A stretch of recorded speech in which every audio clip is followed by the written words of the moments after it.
So, as he said, it picks up kind of almost immediately after John Wick is going to attempt to retrieve the car that he's been after. But, of course, it's not the car that he's really interested in. It's the letter. He then gets drawn more and more into the underground world, as he described. The character played by Lawrence Fishburne is there. All the stakes are up. It's all markers and gold coins and people having to do things that they don't necessarily want to do. If you've seen the trailer, you know the setup is, you're not very good at retiring.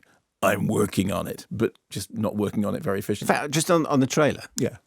The trailer actually has, I think it's the only time I've ever seen a trailer where they have the ending in it. The final dialogue. Does it have the ending in it? The final dialogue of the movie. Not that this matters at all. The very final dialogue is in the trailer. No. Yep. which is, as you would say, nuts. Go. Yeah, completely nuts. So, the first John Wick itself had this kind of, enjoyable physicality, nodded its head to lots of things like, martial arts films and Jean-Pierre Melville and Point Blank, and, it was very sort of cine literate and I think surprised people with how much fun it was. In terms of this, what happens is, as I said before, they turn everything up to 11. From the opening in which he goes to get his car back, it turns into just a completely sort of insane car chase fight sequence. And that pretty much sets the tone for what's going to go on for the rest of the film.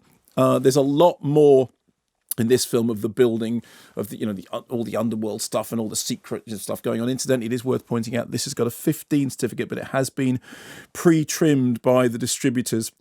They've taken out 23 seconds of cuts from a sequence. If I tell you what the sequence is, it will actually provide a plot spoiler. But just so you know, it has been trimmed down in order to get a 15 rating. I wish that I could just wholeheartedly say it's really great fun. You've seen the trailer, it's because could look. The problem with it is this: I think what it lacks is the hook of the first one, because in turning everything up, in cranking everything up, in just making everything completely crazy. Not that the other one didn't have excesses. It becomes like the second album with everything turned up to 11, but none of the really, really memorable tunes. And much as it grieves me to say so, I did become a little bit bored. What I wasn't getting was that kind of sense of joyous abandon that you should be getting from this. I did actually end up at one point thinking, this is just starting to, and this sounds like a foolish thing to say in relation to a movie like this. This just looks like, guns and ammo porn and there isn't anything else going on, because that sort of sense of, fantastical nonsense when he was talking about Sam Raimi, he was talking about, both sides, quantum, blah, blah, he's a hero, but he's an anti-hero.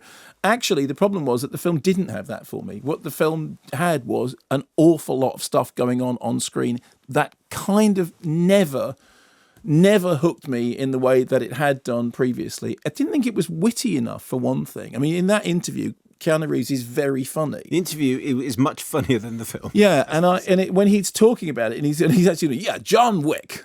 Even when he says that, John Wick, the way he does it, you go, okay, he's trying to sort of talk himself into the character.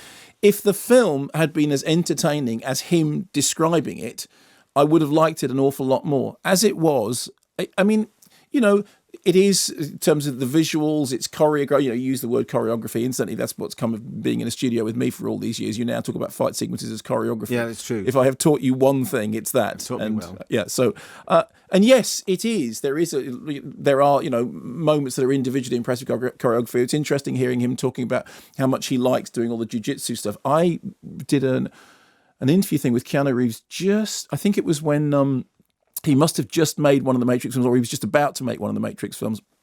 And we were backstage before we went on, and he was showing Charlize Theron his kung fu moves that he'd been learning for the movie. And you've never seen anybody sort of delight more in, he was literally doing the thing that Elvis used to do, which, Elvis used to show karate moves off. Really? Yeah. That's what he did. If you got invited, well, if you've got to impress Charlize somehow, you might as well. Exactly. And there is that sort of, the love, the physical action thing. But what I think is unfortunate is that the film itself doesn't have that sense of joy. It did feel it felt more cynical than that. It felt more mechanical than that. It felt less involving than the interview did. And I would be lying if I didn't say that, I came out of it feeling, okay, that's enough. And now we have John Wick 3 coming on, and there was no part of me at the end of John Wick 2 that thought, I need this to go on any further. It is like a video game in terms of Yeah, and sometimes clearly, deliberately so, because it is clearly playing with that kind of that visual reference. Because there is a whole sequence towards the end which absolutely plays like a first-person shooter game, and it's done so on purpose.